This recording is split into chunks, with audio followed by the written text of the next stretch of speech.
আসসালামু আলাইকুম কলিজার বন্ধুরা, কেমন আছেন? একটা ধামাকা ভিডিও বানাইলাম। দেখেন গার্মেন্টসের শ্রমিক কীভাবে লাঞ্চ টাইমে বের হইতেছে। 1 ঘন্টার সময় বোঝেন নাই, চালু করে তো আসতে হবে। এই যে এটা ফকির গ্রুপ, নারায়ণগঞ্জ জেলা পরিষদ, কায়েমপুর, বিলাসীনগর, 3 নম্বর গেট, অবদারপুর।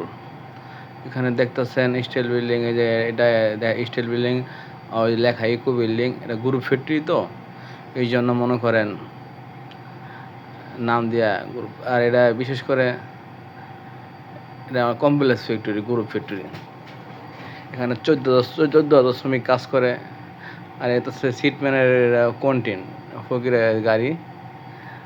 আর এটা হচ্ছে দেখতেছেন টিন দেয়, এটা হচ্ছে মনে করেন পার্কিং, সাইকেল হুন্ডার পার্কিং। এটা দেখতেছেন, এটা উপরে এসি। আর যে বিল্ডিংয়ের এটা জেনারেল বিল্ডিং। আর ওই যে দেখতেছেন পুরানরা, ওটা ইউনিট 1। আর এটা 14তলা ভবন। আর স্টিল বিল্ডিং। কেউ কাজ করতে চান অবশ্যই কাগজপত্র নিয়ে আসবেন। আর আরেকটা ভিডিও বানাবো আপনাদের নিয়ে। আসসালামু আলাইকুম, ভালো থাকুন, খুদা হাফেজ।